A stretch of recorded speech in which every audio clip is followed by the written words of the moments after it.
Assalamualaikum warahmatullahi wabarakatuh dan selamat sore pemirsa TVRI Kalimantan Selatan. Pemirsa, berjumpa kembali kita dalam Banua Bicara TVRI Kalimantan Selatan. Pemirsa, pada kesempatan sore hari ini dalam Banua Bicara kita akan membahas atau mendiskusikan terkait dengan bagaimana kemandirian fiskal daerah di Kalimantan Selatan, kalau kita melihat pendapatan asli daerah, provinsi dan kabupaten kota di Kalimantan Selatan. Karena kemudian menjadi menarik ketika beberapa hari lalu misalnya ada rilis, ada berita yang kemudian dikeluarkan oleh BPKP Perwakilan Provinsi Kalimantan Selatan soal ada 4 daerah di Kalimantan Selatan yang kemudian kalau kita baca adalah terancam tidak bisa mencapai target pendapatan asli daerah. Kemudian pada sisi yang lain juga tentu kita akan bicara soal bagaimana kemandirian fiskal daerah. Apakah kemudian daerah betul-betul bisa mandiri atau menuju kemandirian, atau kemudian masih sangat bergantung dengan dana transfer dari pusat. Untuk membahasnya sudah hadir 3 orang narasumber kita. Yang pertama ada Kepala Perwakilan BPKP Provinsi Kalimantan Selatan, Bapak Rudi M. Harahap. Assalamualaikum Pak Rudi. Waalaikumsalam.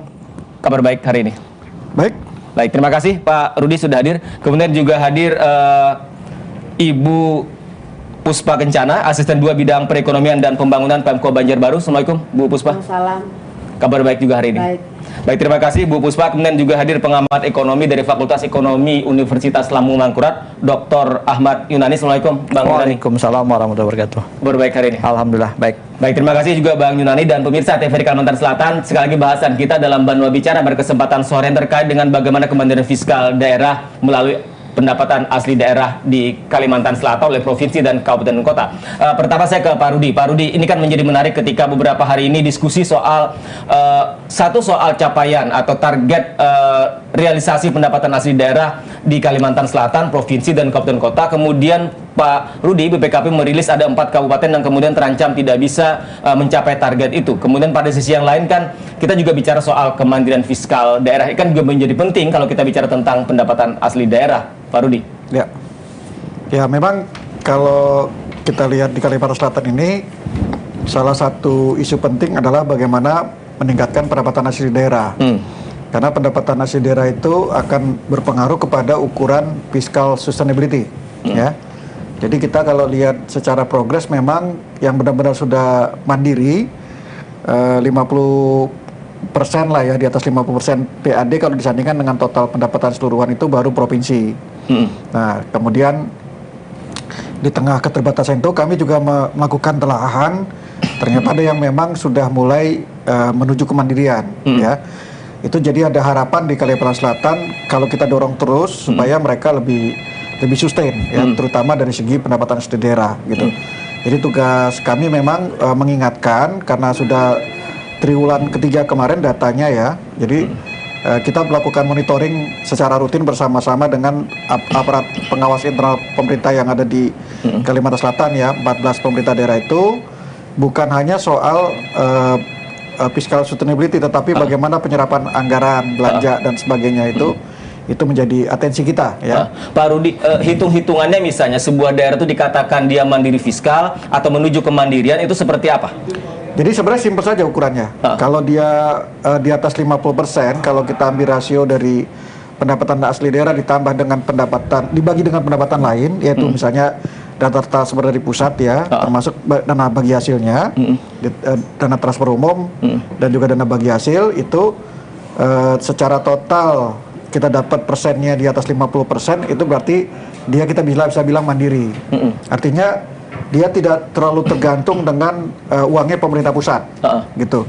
Jadi dia bisa membiayai pembangunan daerahnya, membuat program-program yang diinginkan tanpa menunggu berapa dapatnya DTU dan DBH-nya, gitu. Itu definisi. Nah, kemudian kalau dia di angka 25% sampai dengan 50%, nah kita bilangnya menuju mandiri.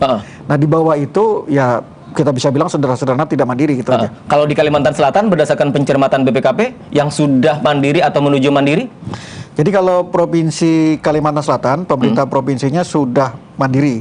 Sudah di atas 50% ya. Kalau kita lihat di infografis itu 57,51 berdasarkan angka triwulan 3 kemarin. Artinya kalau APBD Kalimantan Selatan 6,4 triliun, kemudian berapa jumlah pendapatan totalnya, kemudian berapa persen PAD-nya? Ya, jadi kita mungkin secara gampangnya 50%-nya separohnya lah ya. Separuh dari 6,4. 6, tadi gitu ya. Itu sudah dibiayain oleh pendapatan asli daerah ya.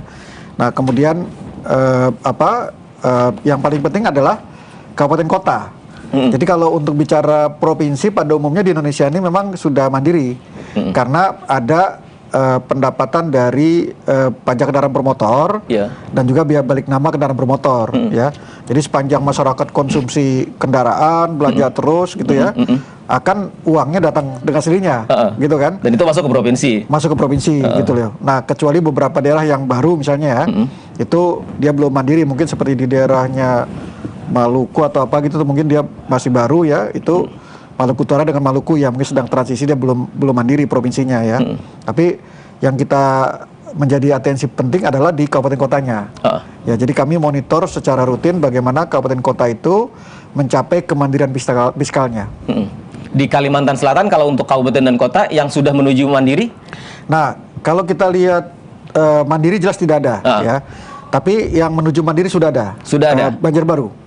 Satu Banjarbaru. Nah, yang menarik bahwa Banjarbaru ini sebenarnya progresnya triwulan 2 kita kira 25%, sekarang di 2003 tuh sudah 26%. Jadi cukup cepat ya sebenarnya ya. Nah, itu kita perlu belajar dari Banjarbaru kira-kira bagaimana strateginya. Ya, strategi di Banjarbaru sehingga bisa masuk ke dalam kelompok menuju kemandirian gitu.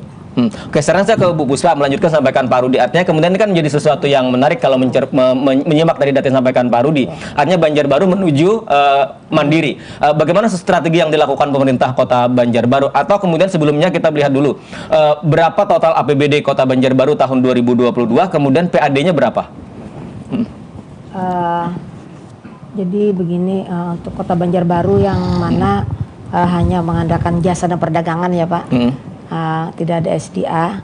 Jadi kami di Pemko Banjarbaru itu mempunyai langkah-langkah strategi. Walaupun tadi dana DAU-nya itu kan rendah ya Pak, 1,8. PAD-nya hampir naik-naik sedikit gitu ya. Jadi nah kemudian strategi yang pajak yang kami data untuk wajib pajak itu adalah diambil dari pajak hotel, pajak restoran, pajak hiburan, pajak reklama, pajak penerangan jalan umum, pajak parkir, pajak air tanah, pajak sarang burung walet, PBB dan BPHTB.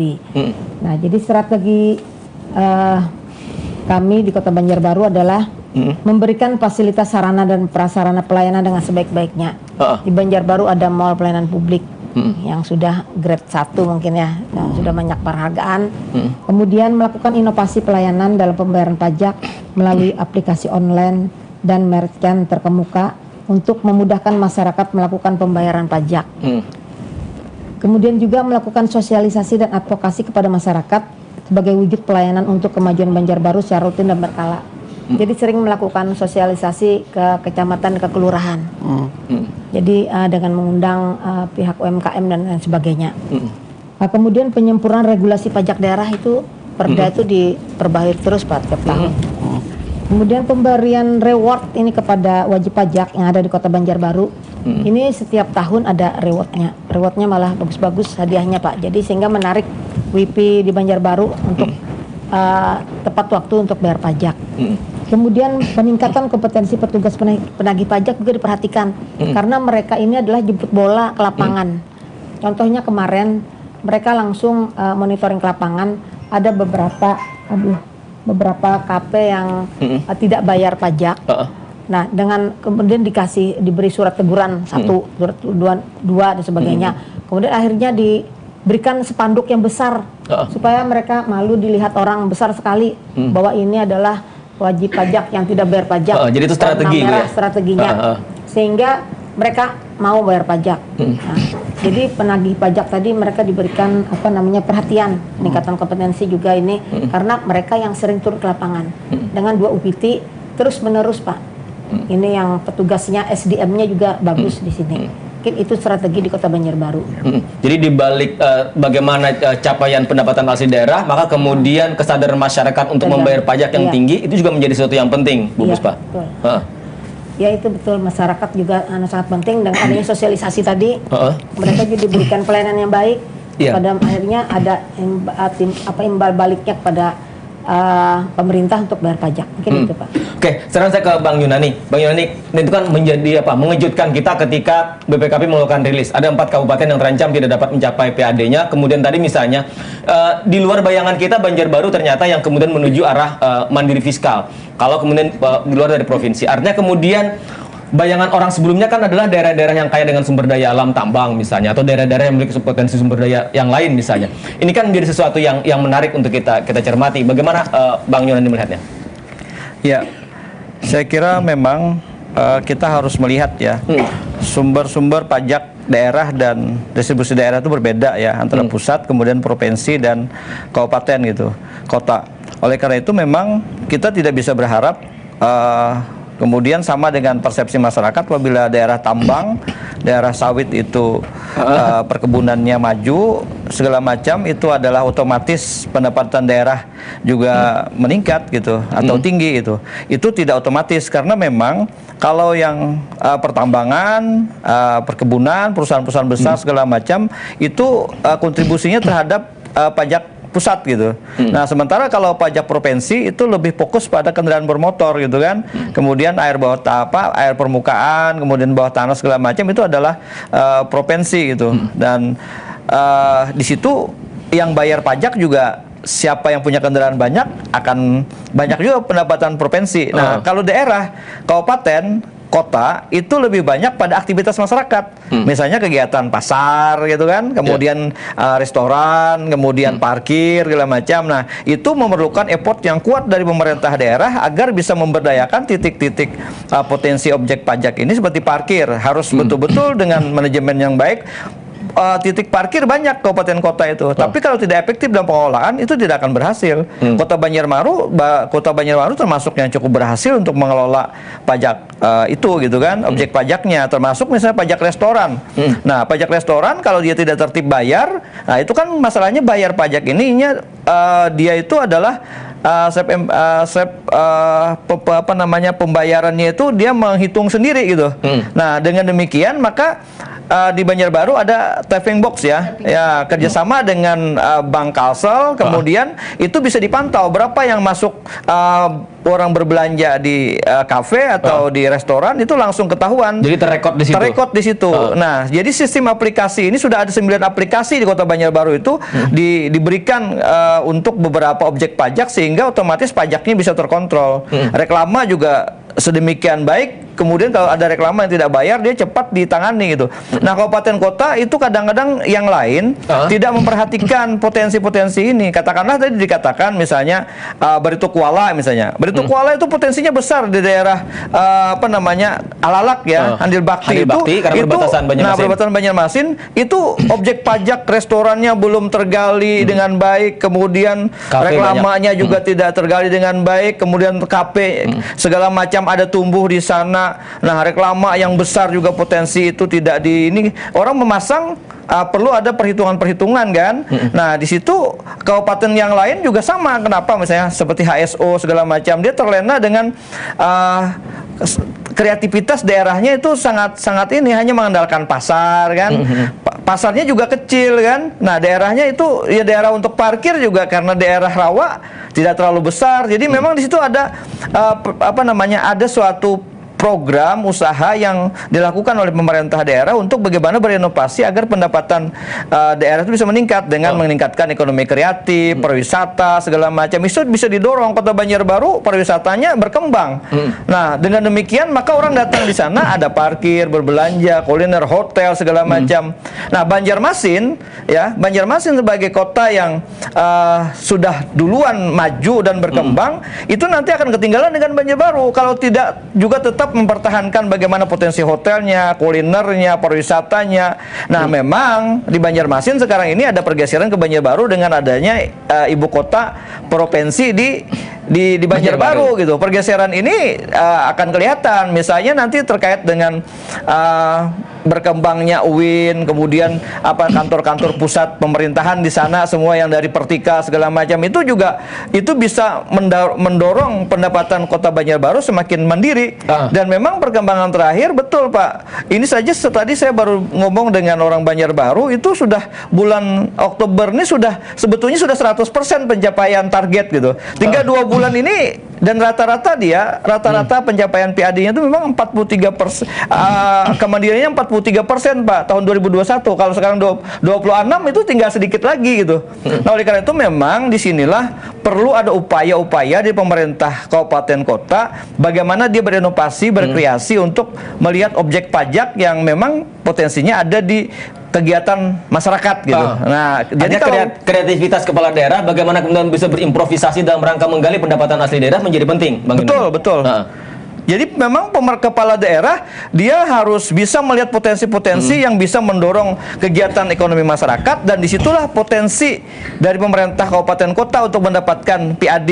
Nah, walaupun ada ancaman sebetulnya di Banjarbaru karena sekarang ada aturan untuk misalnya untuk kos-kosan itu tidak dikenakan wajib pajak lagi. Itu nantinya bisa mengurangi potensi yang ada selama ini, itu juga berkontribusi terhadap Kota Banjarbaru.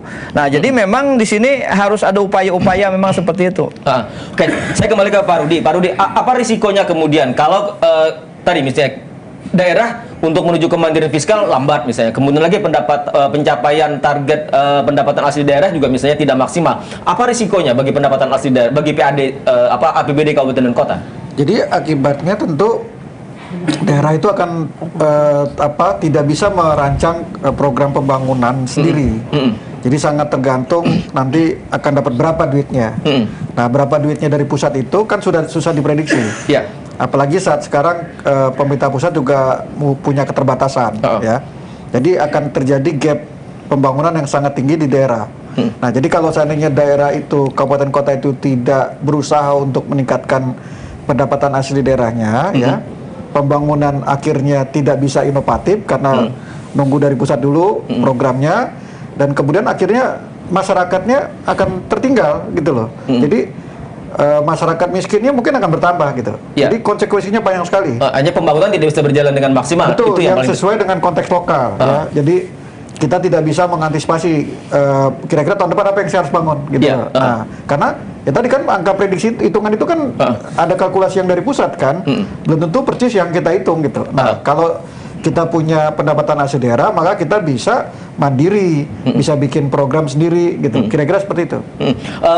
Problemnya atau kendala yang dihadapi kabupaten dan kota dalam rangka kemudian misalnya menuju kemandirian fiskal daerah hari ini apa yang terjadi, Pak? Jadi memang kita sudah data ya. Jadi beberapa masalah itu yang terkait dengan secara listing lah ya. Jadi misalnya pembaruan data wajib pajak ya itu tidak dilakukan kan gitu kan. Jadi business as usual kalau bisa dibilang gitu ya. Jadi ganti pejabat ya begitu lagi gitu. Jadi kan berjalan apa adanya gitu ya, gimana mau nambah duitnya gitu kan. Nah terus yang kedua memang isu SDM ya kan, sumber daya manusianya. Nah tadi Banjarbaru melakukan investasi terus gitu kan. Nah kemudian bagaimana prosedur, standar operating prosedurnya itu ternyata tidak di-improve gitu ya. Jadi udah SOP-nya, nah kita lihat tadi kan regulasinya dia teruskan di Banjarbaru kan. Nah kemudian usaha untuk menggali potensi itu tidak dilakukan. Nah antar daerah kan beda. Contohnya kalau kita bicara beberapa kabupaten ada sarang burung walet. Nah, selalu keluhannya adalah Pak itu kan punyanya di Jakarta, orang Jakarta kan gitu kan. Lah sama dengan kafe yang di Banjarbaru, kafe-nya apa tuh namanya AU deh. Normal. Oh iya, AN lagi mereka orang luar ya. Punya orang Jakarta kan. Nah, lah tapi kan itu di daerah kita. Nah, coba kita learning dari Banjarbaru. Apa yang terjadi? Dia taruh poster gitu kan, bahwa ini wajib pajak ini belum membayar pajak restoran kan gitu kan. Nah, itu pengaruhnya besar sekali. Nah, jadi yang punya wilayah ini ya kepala daerah itu harusnya jangan inferior gitu ya, jangan inferior karena ada sarang burung walet jelas-jelas gedungnya di sana. Kenapa nggak kita bisa treatment? Katakan misalnya kita tempel satu peneng gitu Bu ya, peneng besar bahwa ini belum terdaftar, gitu kan? Atau seperti yang tadi bikin poster besar gitu, kita taruh gedungnya kan, ini tidak terdaftar gitu kan? Nah, terus kemudian bisa juga kita ide yang lebih radikal itu, kenapa nggak kita bisa pasang gembok berikutnya, gitu kan? Jadi ketika dia nanti mau panen gitu kan, nah nggak bisa dia kan gitu kan? Jadi berpikir inovatif ini yang harus didorong. Gitu. Pak Rudi, artinya banyak upaya, banyak usaha sebetulnya bisa dilakukan oleh kepala daerah oleh dengan segala perangkatnya. Iya, jadi kepala daerah itu tidak boleh terlalu toleran terhadap timnya. Kan biasalah. Kalau dibilang tadi karena di Banjarbaru kesadaran wajib pajaknya enggak juga.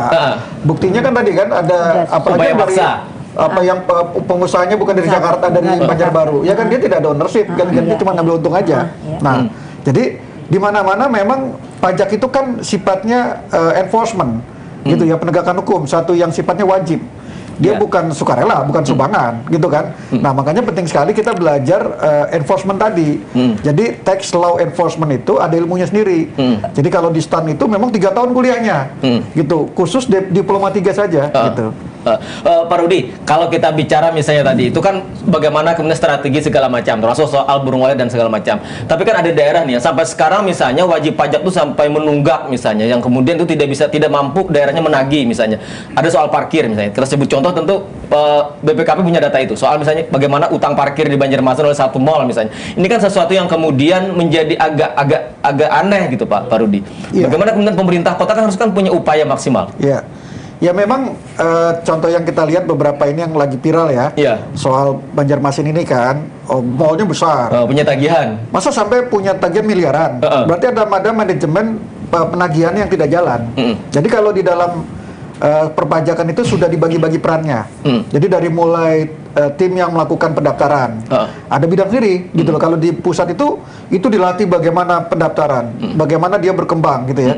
Terus sampai nanti ke jurusita, Pak. Jadi jurusita itu dilakukan itu. Nah, proses ini yang saya lihat tidak dijalankan gitu loh Pak. Jadi kalau seandainya dicontoh di Banjarmasin itu proses itu dijalankan gitu ya, kan ada kewenangan menggunakan hukum gitu ya untuk melakukan penetapan, gitu kan. Lagi kalau dia nunggak ada denda, gitu kan. Kalau dia minta janji ntar tunda ya saya bayar ya 2% ya per bulan kan gitu kan. Nah, terus nanti sampai 2 tahun, 24 bulan kan. Nah, jangan sampai disimpan di bank sama mereka, dia mendapat bunga, kita nggak dapat apa-apa gitu kan. Nah, jadi enforcement ini penting sekali dalam perpajakan gitu loh. Pak Rudi, lagi misalnya, dengan lemahnya itu, kita jangan-jangan publik masyarakat curiga nih, misalnya pemerintah itu merasa nyaman saja dengan keadaan yang ada, misalnya yang penting gaji pegawai, belanja rutin sudah terpenuhi, kemudian urusan-urusan itu kemudian tidak terkejar misalnya. Jangan-jangan seperti itu, Pak Rudi? Ya, karena memang mungkin satu sisi kita ada tidak inovatif gitu ya, jadi terlalu nyaman, comfortable zone gitu ya. Nah, itu tugas kami lah, BPKP untuk mengingatkan, tidak boleh dalam area comfortable zone gitu ya. Dan juga ada beberapa daerah yang memang gampang mengambil keputusan ini. Bisa jadi karena ownernya korporasi besar kan gitu kan. Kita yang sekarang diributkan di Banjarmasin jangan-jangan investasi lari. Ya bukan hanya itu, dia yang punyanya unicorn gitu kan. Atau oligarki besar kan gitu kan. Sehingga kepala daerah tidak berani melakukan law enforcement gitu kan. Nah, jadi disitulah pentingnya kepala daerah mendorong pasukannya untuk berani melakukan law enforcement gitu loh. Karena sistem perpajakan sebenarnya sudah diregulir dengan bagus sekali gitu. Oke, Anda nunda, boleh. Tapi ingat, kami akan berikan denda 2%. Itu kalau dia pengen nunda, gitu loh. Kalau dia seandainya tidak mau bayar pajak, kita punya kewenangan untuk menetapkan pajak.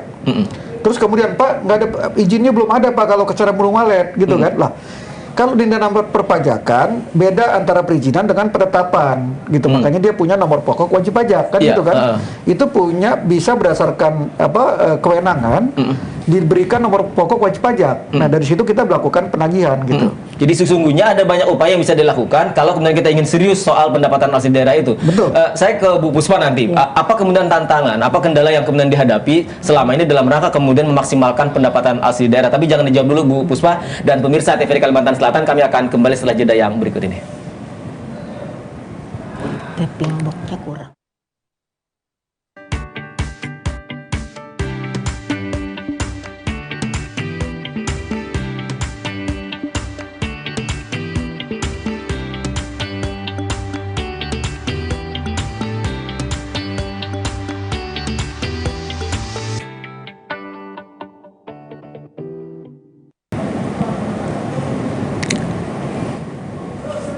Baik pemirsa TVRI Kalimantan Selatan, masih kita dalam Banua Bicara terkait dengan bagaimana kemandirian fiskal daerah melalui pendapatan asli daerah. Saya kembali ke Bu Puspa. Bu Puspa, tadi sebelum kita jeda, apa tantangan, apa kemudian hambatan yang dihadapi pemerintah Kota Banjarbaru dalam rangka kemudian memaksimalkan capaian pendapatan asli daerah, Bu Puspa?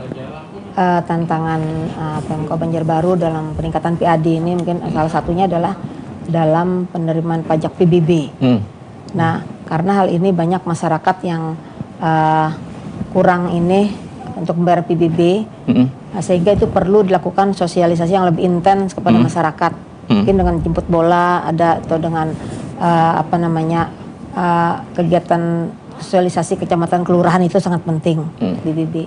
Kemudian juga untuk di restoran yang rumah makan atau sebagainya itu mungkin alat tapping box tuh masih kurang. Masih kurang. Nah, atau juga ada tapping box tapi menghitungnya belakangan. Itu tantangan bagi petugas untuk menghimbau mereka untuk tepat wajib pajak, bayar pajak. Dan juga yang di pasar-pasar mungkin kekurangan petugas pemungutnya. Petugas karena pasar lapangan. di pasar kan banyak. Mungkin itu tantangan di Banjarbaru, Pak. Bu Puspa, ada loncatan tidak misalnya antara dulu dengan cara manual kemudian dipasang tipping box misalnya di salah satu tempat usaha atau wajib pajak? Iya, ada contohnya Pak di salah satu merchant yang tidak saya disebutkan. Iya. Yang dulunya 1 bulan 6 juta, setelah dipasang tapping box naik jadi 10 juta. Artinya ada lompatan di situ. Ada lompatan. Itu ya. ada. Artinya kemudian kalau itu dilakukan lebih maksimal lagi, maka akan semakin banyak sesungguhnya. Itu sudah menurut Pak Wali kemarin seperti itu. Oke, saya rasa ke Bang Yunani. Bang, tadi kan disampaikan Pak Rudi. Kalau kemudian kepala daerah, merasa nyaman dengan keadaannya, kemudian yang penting misalnya belanja pegawai berjalan lancar, kemudian banyak potensi tidak tergarap, tidak apa-apa, karena toh selama ini kan akhir tahun nanti akan ada pengesahan APBD, kemudian kalau tidak tercapai ya sudah selesai. Nah, ini kan sesuatu yang kemudian harusnya tidak kita pelihara kan, Bang Yunani? Ya, saya kira memang ya kepala daerah harus berpikir ke depan dengan ada peraturan tentang keuangan daerah yang semakin ketat ya, penggunaannya semakin dikawal oleh pemerintah pusat, peruntukannya juga dikawal gitu kan. Sementara kita sudah terkunci misalnya pendidikan 20%, kesehatan 10%, dana desa 15%, infrastruktur 10%. Belanja pegawai 40% maksimal misalnya. Nah, itu kalau kemudian lebih daripada itu ada sanksi gitu kan. Nah, oleh karena itu di sini untuk leluasa seperti disampaikan Pak Rudi tadi, pemerintah daerah kalau dia menginginkan agar daerahnya maju gitu kan, visi misinya tercapai gitu kan, masyarakatnya berkembang. Nah, itu harus ada program-program yang dibiayai secara kemandirian fiskal. Nah, kemandirian fiskal ini kan tentu berasal dari PAD kan, dari pendapatan asli daerah. Nah, pendapatan asli daerah ini dalam mendorong perekonomian daerah agar berkembang dan maju, itu aktivitas kegiatan ekonomi masyarakat berkembang, maka kegiatan disitulah akan muncul ada pajak daerah dan kemudian ada muncul distribusi daerah ya, pelayanan daerah gitu. Nah, di sini sebetulnya beberapa kabupaten untuk kabupaten kota di Kalimantan Selatan ini sebetulnya kita sangat potensial untuk bisa mendorong ini. Jadi misalnya seperti Kota Banjarmasin dengan potensi yang besar itu kan dia banyak memiliki potensi-potensi, ya tinggal tadi bagaimana manajemen ya, efisiensi manajemen segala macam di dalam pengelolaan keuangan daerahnya. Kemudian dia meminta para wajib pajak itu tadi dengan dengan sistem, dengan aplikasi gitu, dengan kesadaran gitu kan. Nah, sementara kalau daerah-daerah yang kabupaten kota, dia menciptakan peluang-peluang ekonomi yang ada di sana. Yang misalnya seperti yang tadi mungkin HSS ya termasuk ya. HSS itu kan, HSS itu sebetulnya punya potensi dia kuliner ya kan. Kemudian potensi pariwisata. Betul. Nah, kemudian kita berharap sih ada event-event yang mendorong pariwisata atau berkembang sehingga di situ kegiatan-kegiatan ekonomi bertambah. Jadi pajak daerah baik hotel ya, kemudian restoran, kemudian parkir. Nah, itu akan muncul di situ. Nah, jadi kalau misalnya kita melihat ada HSO. Nah, HSO ini juga adalah mereka memiliki masyarakatnya tuh para pengusaha gitu kan. Nah, para pengusaha, dan saya kira distribusi terkait dengan pasar yang harus ditingkatkan ya pencapaiannya di situ. Dan kemudian tentu saja di sini kepala daerah yang di era sekarang ini tidak termasuk juga anggota DPR ya. Anggota DPR kalau kita melihat sebetulnya anggota DPR kita harus banyak melakukan kegiatan bersama-sama dengan kepala daerah untuk melihat potensi-potensi itu, kemudian itulah yang menjadi dasar dalam membuat kebijakan, termasuk juga adalah perlu ada evaluasi. Perda-perda itu tarifnya kebanyakan kabupaten kota itu udah lama. Ya, jadi udah lama. Jadi tarifnya itu perlu dievaluasi agar tarifnya menyesuaikan dengan kondisi saat ini, gitu kan. Nah, kemudian tentu saja harus didukung dengan aplikasi, dengan alat, kemudian dengan penegakan perda ini yang dilakukan oleh aparat pamung praja bersama dengan para pemungut segala macam. Selain edukasi, kemudian sosialisasi, tapi penerapan itu penting gitu. Karena seperti dikatakan tadi, Kota Banjarmasin misalnya itu potensi besar, tapi penerapannya aparatnya harus diberikan reward yang baik gitu kan. Nah, kemudian kepala daerah harus menjamin para pemungut pajak ini atau misalnya para aparat di pajak dan distribusi daerah ini, mereka ini bisa menjalankan tugas dengan baik. Ya, jadi artinya jangan sampai mereka ini ada ketakutan-ketakutan yang dalam bekerja sehingga mereka ini tidak ada jaminan dari kepala daerah gitu. Jadi itu harus selain reward juga jaminan perlu ditingkatkan di situ kepada mereka supaya bekerja mereka lebih berani untuk menerapkan seperti yang sampaikan Pak Rudi tadi. Kenapa pajak pusat itu bisa lebih tertib? Mereka berani gitu kan, sampai dalam jurusita membuat sebuah peringatan. Nah, kalau kemudian sudah tegas di bawah, kemudian dia berkomunikasi dengan pimpinan yang lebih tinggi, misalnya dengan kepala daerah atau pejabat tertentu, kemudian ini dicabut peringatannya atau suratnya segala macam, ya untuk apa gitu kan? Mereka menjadi menjadi terhalang kembali untuk melakukan penegakan perda itu dengan baik. Bang Yunani, kalau menurut pencermatan Bang Yunani, kabupaten kota lain misalnya, kalau Banjarbaru kan bisa nih mencapai untuk kemudian menuju mandiri dengan berbagai alasan apapun misalnya, sesungguhnya bisa nggak sih kabupaten kota lain itu untuk kemudian kita bisa seperti yang dilakukan Banjarbaru? Saya kira semuanya punya potensi. Kabupaten Banjar, potensi pasarnya juga luar biasa. Nah, pasar Bantung Batuah di Kabupaten Banjar itu sangat besar peluangnya. Mereka punya pemasukan puluhan miliar pendapatan di sana yang dikelola oleh Perumda Pasar gitu. Nah, di sini bersama-sama juga dengan bisa meningkatkan PAD kan. Nah, kemudian selain pasar, reklama segala macam di situ berkembang di Kota Banjar, Kabupaten Banjar itu termasuk di kawasan Kertakanyar, Gambut segala macam itu luar biasa potensi pajak di situ, PBB-nya luar biasa. Saya pernah menghitung ya, potensi pajak NJOP-nya di Kertakanyar sampai Gambut tuh luar biasa di situ. Tingginya pajak pendapatan dari PBB segala macam, BPHTB dan lain semacamnya. Kemudian Kota Baru misalnya. Kota Baru tuh potensi PAD-nya juga cukup besar dari sektor kegiatan pariwisata mereka, siring segala macam, kunjungan masyarakat sudah banyak ke sana. Nah, kemudian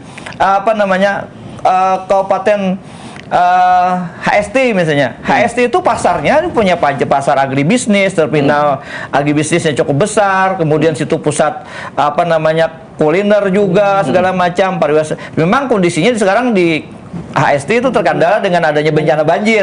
Nah, ini menyebabkan sedikit tergandala di dalam pendapatan daerah. Jadi memang disinilah perlu ada semacam effort yang kuat dari kepala daerah. Kepala daerah yang harus berani membuat terobosan. Kota Banjarmasin saya kira termasuk wali kota juga cukup mengembangkan ekonomi kreatif. Nah, ekonomi kreatif salah satu potensi pendapatan asli daerah juga untuk bisa berkembang gitu. Oke, sekarang saya kembali ke Pak Rudi. Apa yang bisa kita dorong? Apa yang bisa BPKP lakukan mendorong kepala daerah agar lagi-lagi nih kita bisa maksimal dalam penggarapan pendapatan asli daerah agar APBD kita menjadi APBD yang sehat, menjadi menuju kemandirian fiskal yang pada akhirnya betul-betul kita mandiri. Karena ini kan menjadi sesuatu yang penting, Pak Rudi. Jangan sampai misalnya nanti ketika kalau kita bicara undang-undang hubungan keuangan pusat dan daerah misalnya, nanti kan basisnya adalah soal bagaimana karakteristik spesifik dan potensi daerah kan Pak Rudi. Agar lagi-lagi kita berharap kepala daerah jangan merasa dalam zona yang nyaman tadi yang disampaikan Pak Rudi. Iya, jadi sebenarnya kalau kita bicara strategi kita harus lihat bagaimana pajak, retribusi atau PAD keseluruhan itu di kota berbeda pendekatannya dengan di kabupaten ya. Jadi itu kita harus pahami. Kalau dia di kota, maka dia bisa retail ya, banyak retail di mana dia mengandalkan otomasi ya. Jadi digital transformation itu sangat penting. Contohnya di Banjarbaru itu dengan tapping ada reminder kalau seandainya dia putus, itu langsung dapat reminder nih kenapa kok nggak connect kepada yang jualan. Jadi kalau dia nipu-nipu langsung ketahuan. Jadi salah satu pendekatan untuk memanage fraudnya, potensi kecurangan dari para pembayar pajak itu dengan otomatisasi tadi gitu ya. Nah kalau seandainya dia nggak menjawab, didatangi gitu kan Bu ya. Nah itu kenapa sudah di-remind kok nggak bayar, nggak juga disambungkan gitu kan. Nah karena kalaupun kita sudah pasang alat, ternyata kita tidak melakukan monitoring dengan ketat dengan sistem itu juga akan sia-sia gitu ya. Nah, tapi kalau dia pendekatannya di kabupaten, itu dia lebih banyak non-retail. Nah, dia akan bicara tentang perkebunan gitu kan. Dia akan bicara tentang pertambangan gitu ya. Nah, tentu di contoh yang kita bisa lihat kalau di perkebunan itu ada orang daerah-daerah yang pertanian yang menaruh sarang burung walet gitu kan. Nah, berarti dia harus kejar sarang burung walet ini yang potensi ya. Nah, jadi pendekatan sistem ini, kalau yang tadi sudah sampai ke digital transformation-nya, kita mulai dulu dengan pendekatan sistemnya. Jadi kebijakan prosedurnya ditetapkan dan kemudian di-enforce. Nah, karena kenapa? Potensi sarang burung walet itu kalau kita data ya Pak ya, itu ternyata angkanya itu ada, kita bisa lihat di layar itu 300.000 kilogram tahun kemarin yang 300.000 kilogram yang keluar dari Kalimantan Selatan. Ini data dari Balai Karantina, Balai Karantina Banjarmasin ya. Nah, jadi Balai Karantina Pertanian kelas 1-nya Banjarmasin ya, itu yang tercatat ya. Kita di luar yang black market lah ya. Misalnya dia ngangkut dari mana gitu ya. Nah, itu potensi penerimaannya kira-kira 300 miliar. 300 miliar. Sementara yang tergarap? Yang tergarap sangat kecil sekali, bahkan ada yang belum dipungut sama sekali. Ada satu daerah itu ya cuman baru bayar 6 juta gitu ya. Setelah dipus dia bayar juga 6 juta gitu ya. Tapi kosong Pak. Tapi ada yang kosong gitu ya. Nah, terus kemudian kalau kita 300 itu kan kalau kita bagi-bagi per kabupaten bisa 20 sampai 23 miliar dia dapatkan. Lumayan itu. Nah, tapi juga memang kalau kita identifikasi, kalau ingat kita case-nya HSU ya. HSU dalam persidangan dengan di Pengadilan Tipikor, gitu kan? Ternyata salah satu masalahnya kenapa tidak jalan pemungutan sarang burung walet, ternyata Pak Bupati juga punya sarang burung walet kan gitu kan? Nah, gitu. Jadi mungkin ada dilema itu. Itu kan semakin terbuka sekarang kan dengan persidangan kan. Nah, ada yang juga mengklaim, oh ada aparat penegak hukum Pak. Ah ya oke. Tapi kan ada juga aparat penegak hukum gitu kan? Ada juga harus melakukan enforcement gitu loh. Jadi intinya semua ini dengan pendekatan digital transformation atau pendekatan penguatan sistemnya berjalan, manajemen sistemnya berjalan itu kembali ke orang, gitu. Komponen orang ini sangat penting sekali, ya.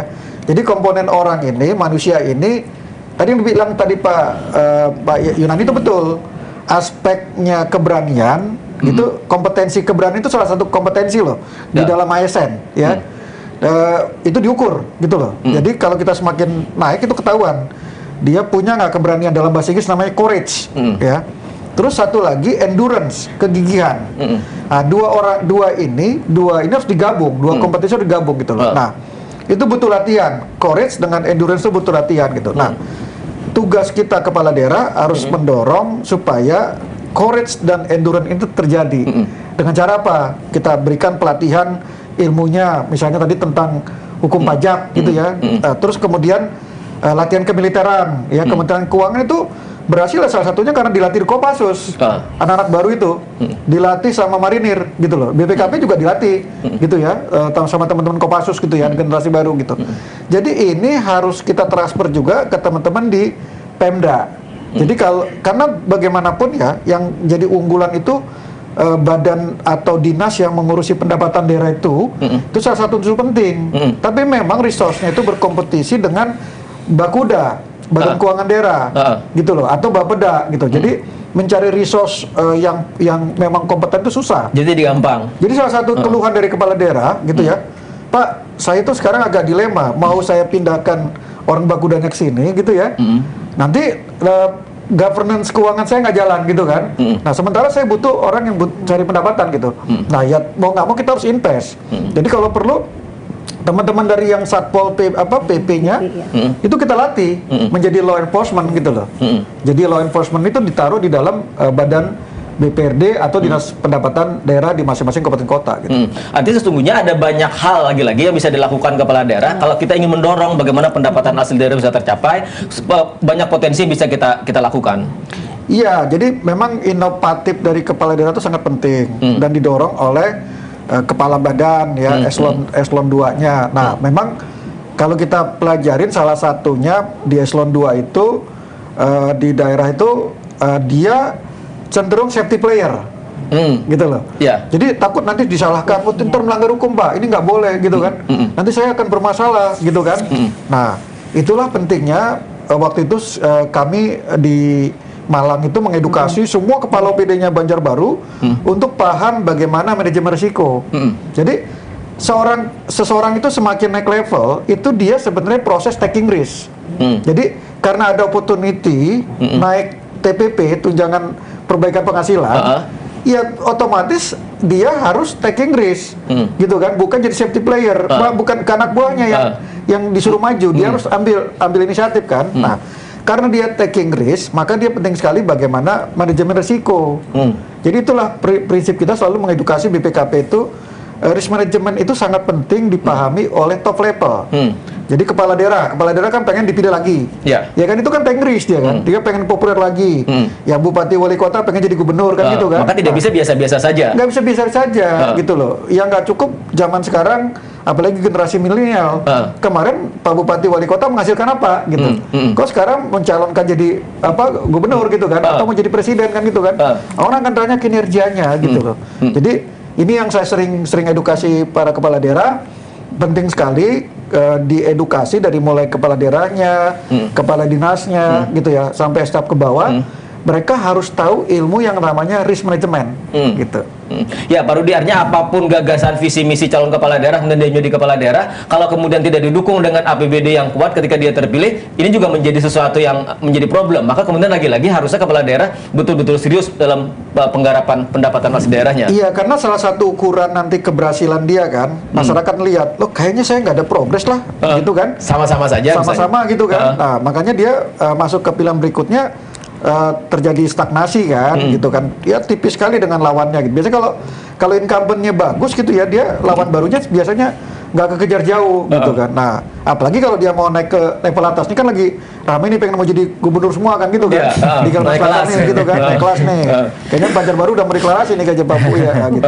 Ya. Oke, sekarang saya ke Bu Puspa lagi. Bu Puspa, ini masih ada waktu November, Desember misalnya untuk kita selesai 2022.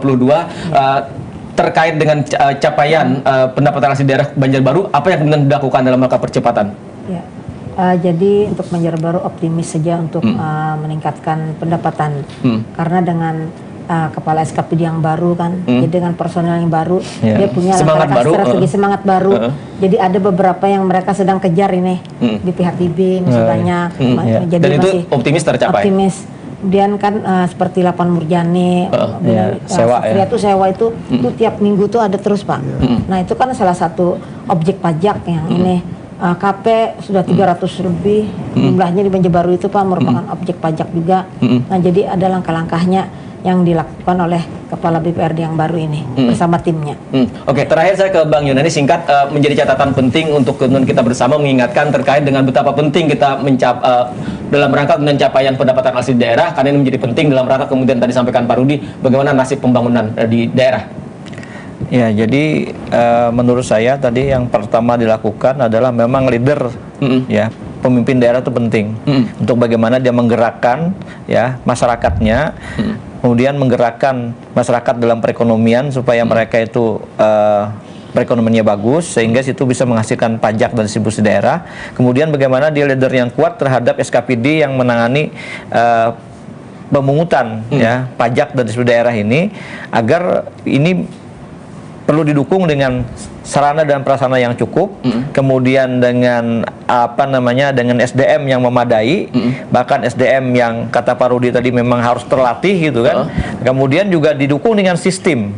Sistem yang sekarang ini bisa bisa meningkatkan efisiensi dan menghindari ada kebocoran.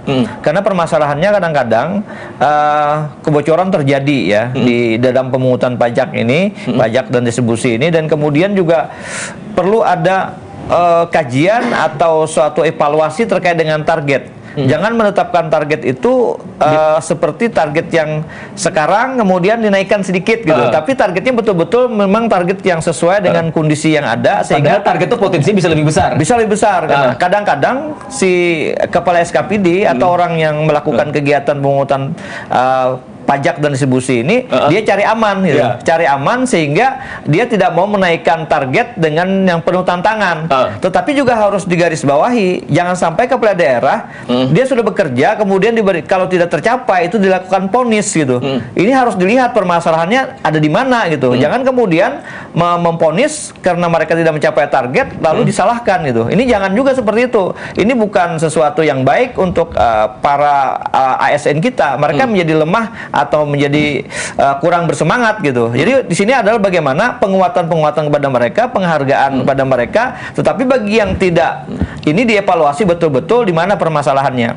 Jadi saya kira inilah yang harus dilakukan, dan kemudian penegakan daripada perda terkait dengan tarif-tarif yang terkait dengan pajak daerah dan distribusi daerah itu betul-betul diterapkan. Kemudian juga ada evaluasi ya. Saya harapkan tadi ada evaluasi kepada pemerintah daerah bersama-sama dengan DPR, mana tarif-tarif pajak daerah yang sudah kadaluarsa, yang sudah kelamaan. Jadi sesuaikan dengan kondisi yang ada, saya kira. Itu kata kuncinya, sehingga dengan demikian itu bisa meningkatkan perbaikan daripada pendapatan asli daerah. Kemudian terakhir, saya menginginkan agar ada upaya bagi kabupaten kota untuk bagaimana dia mengoptimalkan peran daripada badan usaha milik daerah ya, yang mereka miliki, sehingga itu bisa berkontribusi juga terhadap PAD. Jangan hanya berharap kepada pajak dan distribusi daerah, tetapi BUMD mereka tidak dioptimalkan, karena ada beberapa daerah yang sudah memiliki BUMD dan mereka sudah semakin baik. Sekarang ini banyak sekali contoh-contoh di mana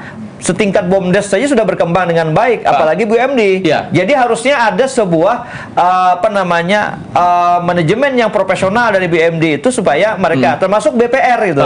Nah, saya kira ini yang harus dilakukan. Oke, artinya kuncinya sesungguhnya di balik itu adalah soal kepemimpinan. Bagaimana kemudian leadership menjadi penting, bagaimana kemudian kemampuan kepala daerah melihat persoalan ini. Kalau Banjarbaru bisa menuju kemandirian, maka tentu kita berharap kabupaten dan kota lain pun juga seperti itu. Terima kasih. Betul. Yang penting juga diajak para akademisi, para pakar, segala macam untuk sama-sama berbincang. Oke, terima kasih Bang Yunani, terima kasih Bu Puspa, terima kasih Pak Rudi atas waktunya berkesempatan sore hari, dan kita berharap akan ada semakin banyak daerah, kabupaten dan kota lain di Kalimantan Selatan yang menuju kemandirian dan nanti pada akhirnya bisa menjadi mandiri fiskal, Pak Rudi. Baik, pemirsa TVRI Kalimantan Selatan, demikian tuntas sudah kebersamaan kita dalam Banua Bicara berkesempatan sore hari terkait dengan bagaimana kemandirian fiskal daerah melalui pendapatan asli daerah. Terima kasih, selamat sore dan wassalamualaikum warahmatullahi wabarakatuh. Waalaikumsalam. Silakan Pak Rudi. Minta potongan Bang nah.